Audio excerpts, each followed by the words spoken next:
J'ai bien compris que j'avais fait, en fait, une expérience, effectivement, de mort imminente, de mort provisoire, et que je revenais avec un autre potentiel.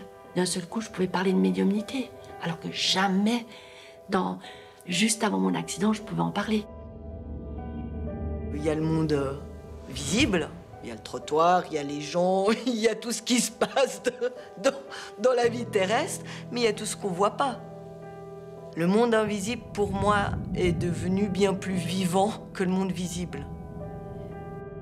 Après une expérience de mort imminente, EMI, certains expérienceurs, comme on les appelle, reviennent avec des facultés paranormales.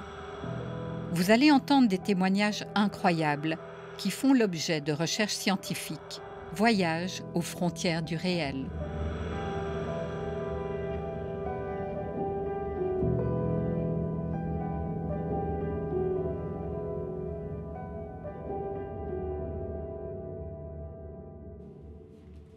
Lors d'une intervention chirurgicale bénigne, Patricia fait une réaction allergique très grave qui provoque 2 arrêts cardiaques.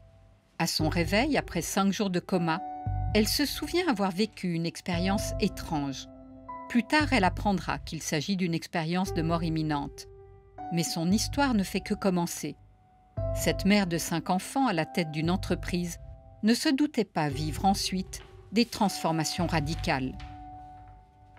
Au fur et à mesure du temps passé dans la chambre, quand je voyais rentrer, par exemple, une infirmière ou en fait des gens de l'hôpital ou d'autres personnes qui me rendaient visite, je voyais de la couleur autour d'eux. Et quand les gens soit nettoyaient, soit se déplaçaient, la couleur, elle se déplaçait en même temps. Donc là, je me suis dit, c'est très curieux quand même, que je vois tout ça. Mais j'en ai parlé à personne. Je me mettais à côté de quelqu'un, je ressentais tout ce qui se passait dans son corps. Je pouvais scanner, malgré moi, l'état de santé de la personne. Si elle avait un organe qui était en difficulté. Et puis alors là, c'était pour moi très troublant de vivre constamment, avec les yeux ouverts, cette double vie.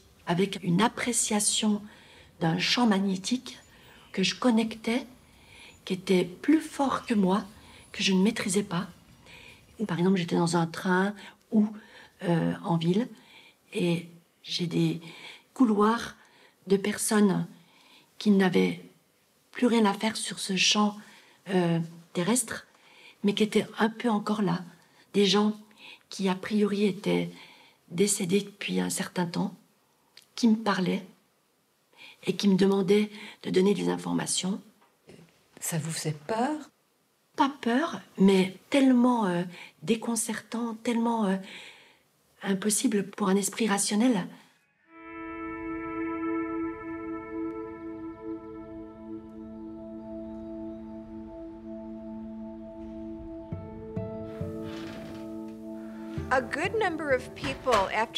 Un bon nombre d'expérienceurs ont des capacités paranormales qu'ils n'avaient pas avant leur NDE, leur Near Death Experience. Pour beaucoup, la survenue de ces aptitudes les désoriente.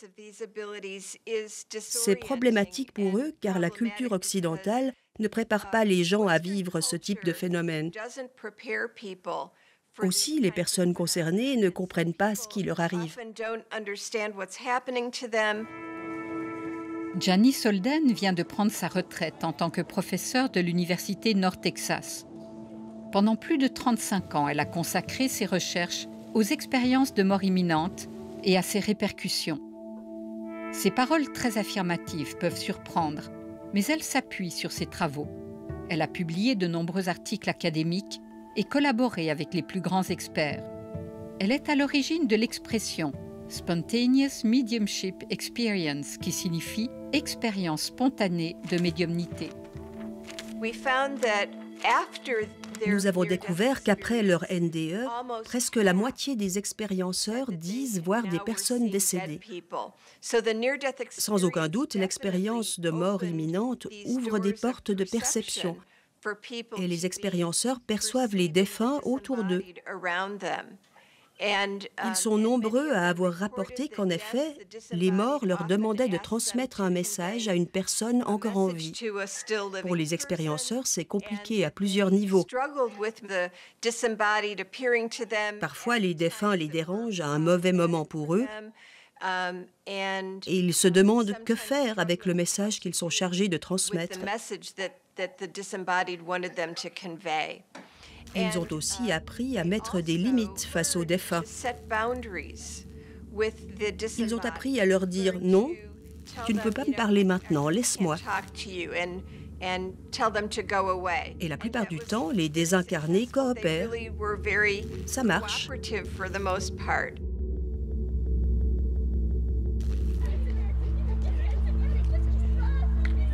Si on en parle à la communauté religieuse, ben, on est possédé, carrément. Et si on en parle à la communauté scientifique, ça relève de la psychiatrie. Donc je me disais, mais qu'est-ce que je deviens? Qu'est-ce que je deviens?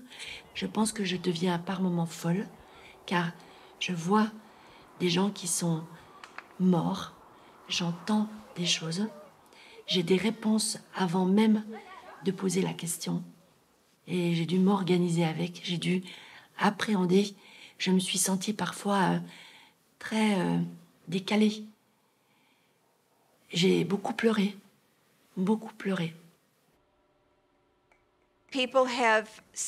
Certains, par la suite, ont des facultés paranormales.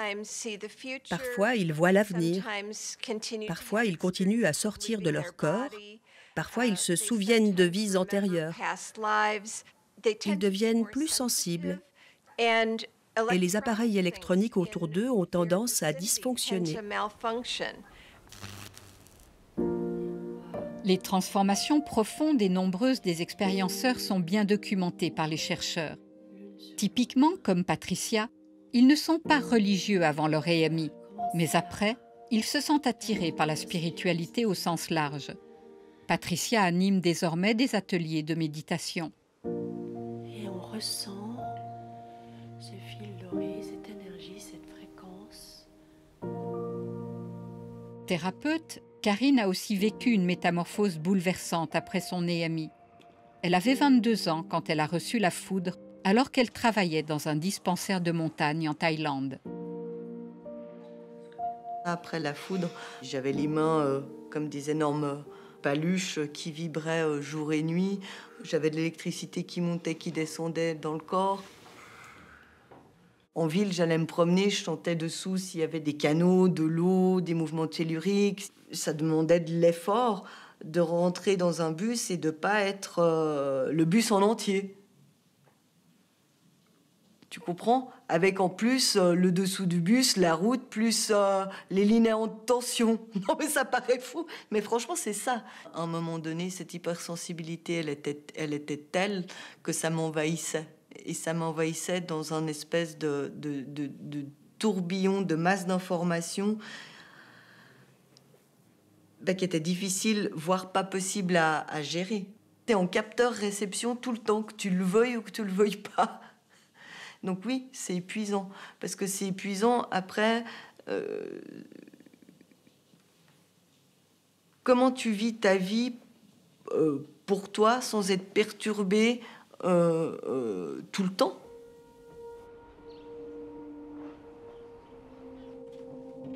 Cardiologue mondialement connu, Pim van Lommel a publié en 2001 la première grande étude sur les EMI dans le prestigieux journal médical The Lancet. Il a notamment suivi pendant 8 ans 2 groupes de survivants d'arrêt cardiaque, ceux qui avaient eu un souvenir d'EMI, ceux qui n'en avaient pas eu. Lui aussi a constaté chez les patients de profondes transformations après une expérience de mort imminente.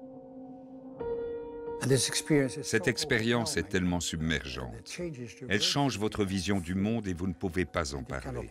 Les gens traversent souvent des années de dépression, de solitude, de nostalgie. C'est un traumatisme spirituel.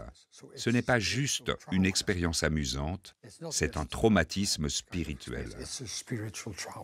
Ça a mis des années pour mettre des mots dessus. Je savais pas que j'avais vécu une NDE. Karine se souvient parfaitement de son expérience de mort imminente. Elle nous raconte ce qui s'est passé au moment où elle est frappée par la foudre. Là, je commence à choquer. J'ai tout le corps qui choque, c'est comme ça que je l'appelle, hein, qui tremble et qui a des secousses. Et à ce moment-là, je tombe par terre. Je ne sais pas si c'est là ou dans les coins. Pour moi, il y a des lumières dans les coins de mes yeux et dans les coins des pièces. Ça fusionne du plafond à dans mes yeux et je me retrouve dans un ailleurs. Je l'appelle comme ça parce que je ne sais pas comment l'appeler autrement, quoi. Je me rappelle que je pensais montagne et c'est comme si j'étais en haut d'une montagne, c'est imagé, hein, mais c'est comme si j'étais en haut d'une montagne à 360. Je pensais derrière, je voyais derrière.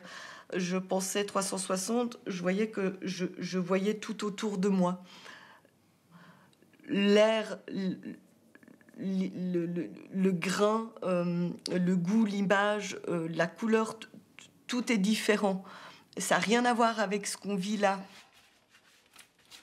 Je me rappelle que à un moment donné, j'ai pensé, je ne sais pas pourquoi, dauphin, et j'étais avec les cétacés. En tant que dauphin, bah oui, ça paraît bizarre, hein, mais en tant que dauphin, l'eau, je la sentais sur la peau, et du coup, je devenais l'eau et je devenais la goutte d'eau.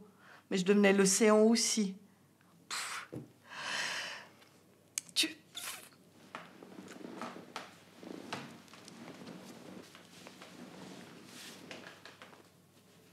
Je pensais pas pleurer, quoi.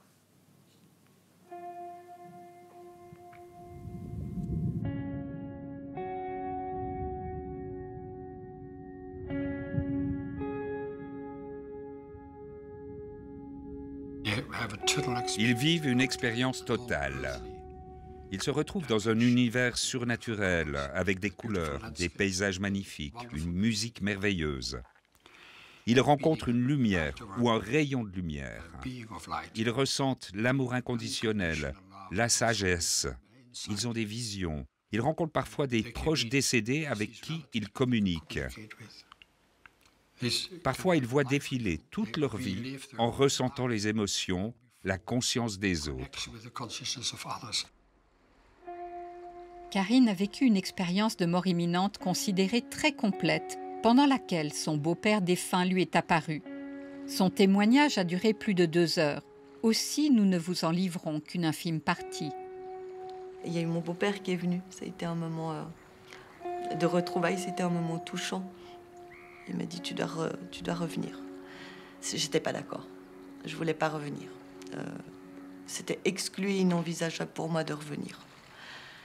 C'est comme s'il me prenait la main et puis qu'on partait vers cette deuxième ailleurs. Et à cet endroit-là, il s'est passé un truc spécial. Mais c'est comme si une part de moi, elle posait 2100, 20, je sais pas combien, plein de questions en même temps, puis en même temps, je recevais les réponses. En même temps, je vivais les réponses. En même temps, j'étais les réponses. C'est bizarre, hein, de parler comme ça.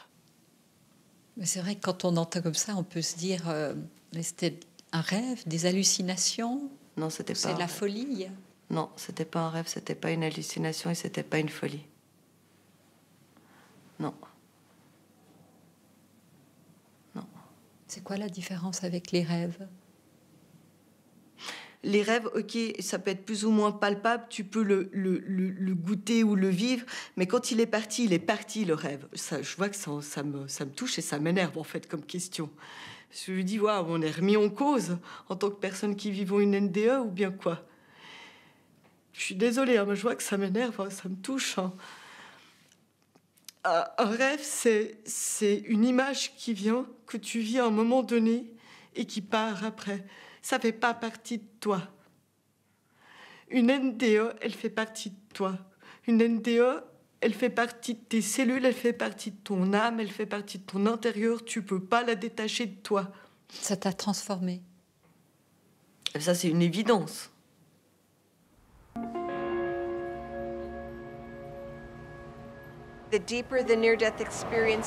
Plus l'expérience de mort imminente est profonde, plus la personne est susceptible de développer des capacités paranormales.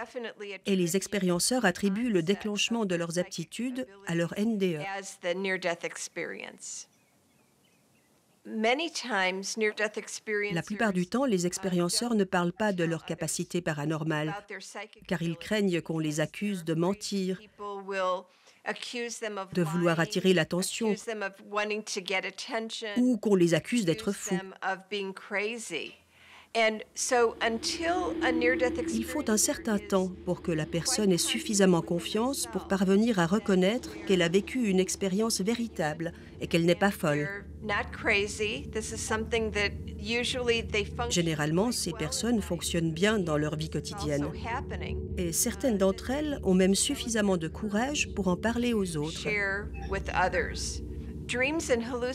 Les rêves et les hallucinations ne provoquent pas de changement spécifique à long terme, alors que c'est le cas après une NDE.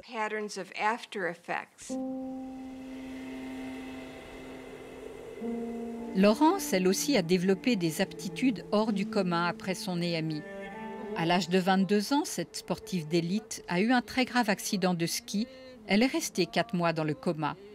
Depuis, cette ancienne militaire de carrière nous dit avoir conservé la faculté de sortir de son corps, comme bon nombre d'expérienceurs. J'ai gardé effectivement cette capacité de mobilité, de déplacement. Le fait de pouvoir sortir de son corps un peu à volonté, c'est un protocole, puisqu'évidemment, il y a quand même une forme de risque. Donc, c'est quelque chose qui doit être maîtrisé, quoi. Donc, en étant dissocié de son corps physique, la conscience est beaucoup plus libre. On se soustrait aux limitations d'espace et de temps. Cette élévation de la conscience permet effectivement de se connecter à d'autres, à des personnes ou en détresse ou des personnes disparues. Et effectivement, il n'y a pas très longtemps, j'ai été sollicitée par une famille pour la recherche d'une personne disparue dans le massif du Mont-Blanc. Laurence a collaboré avec la gendarmerie nationale. Grâce à ses perceptions et ses indications, le corps de la personne disparue a pu être retrouvé. Un colonel nous a confirmé les facultés médiumniques de Laurence. Les connaissances de la science actuelle ne permettent pas d'expliquer ces phénomènes. Publiée il y a 20 ans, l'étude du cardiologue Pim van Lommel fait encore référence aujourd'hui. Il est le premier à avoir exploré les explications possibles des EMI. Après avoir pu écarter les causes physiologiques, il propose une hypothèse novatrice qui remet en question notre conception de la conscience. Nous avons appris à l'université que la conscience est le produit d'un cerveau qui fonctionne. Ainsi, ça devrait être impossible d'avoir une expérience consciente, une expérience de conscience renforcée avec des capacités cognitives, des émotions, des perceptions, des souvenirs, à un moment où le cerveau ne fonctionne plus du tout. C'est un des principaux aspects de notre étude et aussi de mon livre et de mes articles. C'est de mettre en évidence que quand vous avez un arrêt cardiaque, il n'y a plus aucune activité dans le corps et le cerveau. Nous savons maintenant, grâce à ce type d'études prospectives avec les survivants d'arrêt cardiaque, que cette conscience est manifestée alors que le cerveau ne fonctionnait pas du tout. Donc, pour moi, c'est que, apparemment, on peut expérimenter une conscience à un moment où le cerveau ne fonctionne pas. Il faut donc rediscuter la relation entre la conscience et le cerveau.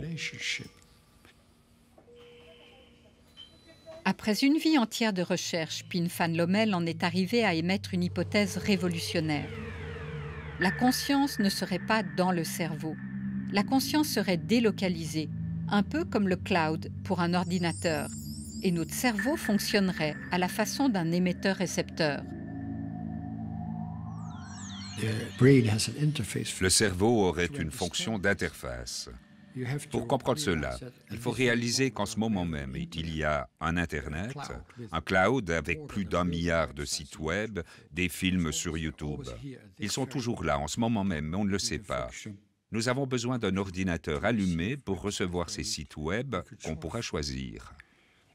Et même quand l'ordinateur est éteint, le cloud existe toujours. L'ordinateur ne produit pas les sites web.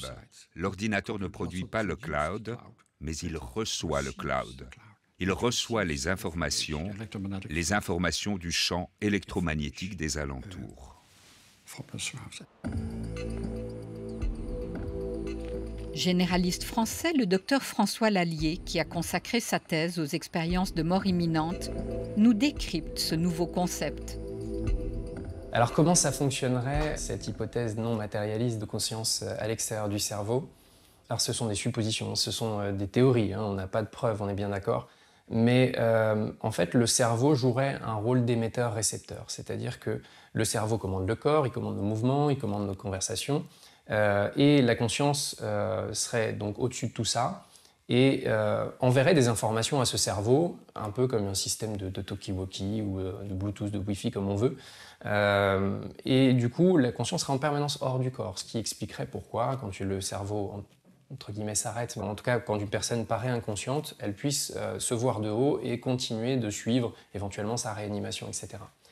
Ça fonctionnerait un peu sur le principe de la physique quantique, dans le sens où on a montré que la physique quantique, donc qui étudie l'infiniment petit, a déjà prouvé que deux particules peuvent être reliées entre elles, peu importe la distance qui les sépare, et sans lien physique entre les deux. On ne sait pas encore comment exactement, précisément ça marche, mais on sait que si on va bouger un photon, un petit grain de lumière à un côté, et que ce grain de lumière est relié à une autre particule, elle peut très bien être située à des centaines de kilomètres, ça va la faire bouger aussi. Donc ça serait sur ce principe-là, sur le principe de la physique quantique, qu'on pourrait expliquer cette conscience extracérébrale. Maintenant, il faut encore beaucoup de démonstrations scientifiques pour le prouver. C'est intéressant de constater qu'après une NDE, l'interface de réception a été modifiée de manière permanente. Je parle donc de sensibilité intuitive renforcée. Car les expérienceurs pensent ne recevoir que le canal 1 de leur propre conscience, mais ils reçoivent aussi les canaux 2, 3, 4, 5 des autres personnes. Ils reçoivent des informations de très loin. Ils captent les pensées, les émotions des autres. Ils ont des rêves prémonitoires. Ainsi, le filtre de leur fonction de réception a changé de manière permanente. Cette hypothèse de conscience extracérébrale est la seule qui pourrait élucider la totalité des phénomènes inexpliqués des expériences de mort imminente. Expérienceur elle-même, Laurence utilise spontanément le même type de comparaison. Un téléphone portable, par exemple, ne surprend plus personne. Et pourtant, techniquement, il permet de discuter avec ou d'envoyer des images avec quelqu'un au bout du monde, mais sans connexion visible. Voilà. Et pour la conscience, le principe est le même. Il n'y a pas de connexion visible. Il faut avoir la maîtrise de la gamme de fréquences sur laquelle on se déplace. Et par là, il me permet d'être connecté mentalement à quelqu'un qui est au bout du monde. Pour préserver ses capacités intuitives, Laurence mène une vie régulière. Elle ne boit pas d'alcool et pratique quotidiennement yoga et méditation. Durant le coma, j'ai cartographié un petit peu cet ailleurs, parce qu'il y a différents endroits qui ont différentes fonctions, un peu comme chez nous. Par exemple, pour la régénération physique, il y a un lieu particulier qui est très vitalisant. Et quand je suis fatiguée ou quand mon entourage a besoin de beaucoup d'énergie, je pense en particulier à ma fille polyhandicapée, c'est là-bas que je vais pour vraiment faire le plein et puis revenir gonflée, on va dire. Il y a un autre phénomène connu. Pendant leur NDE, certains expérienceurs perçoivent qu'ils ont été guéris des maux dont ils souffraient. Et nombreux sont ceux qui ressentent avoir acquis une énergie de guérison, des capacités de guérison. Ils peuvent, par exemple, quitter leur corps et contacter une source spirituelle qui les aide à guérir et leur permet de guérir les autres.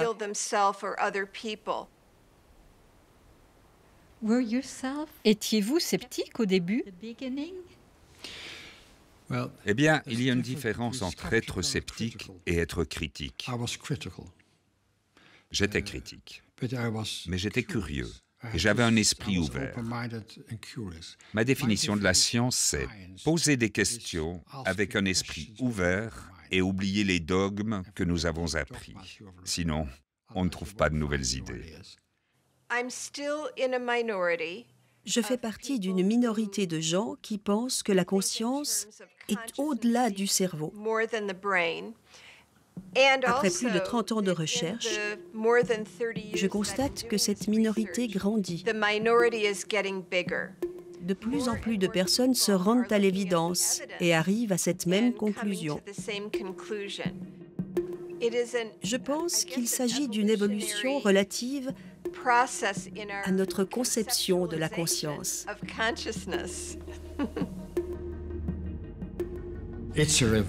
C'est une révolution. Et il m'a fallu pas mal de temps avant que je puisse accepter que la conscience n'est pas le produit d'un cerveau qui fonctionne. Pas mal de temps. Il faut des années pour que de nouveaux concepts soient acceptés, parce que ces concepts ne vont pas dans le sens du paradigme actuel. C'est toujours difficile pour les gens de changer de vision du monde. C'est ainsi que va l'histoire.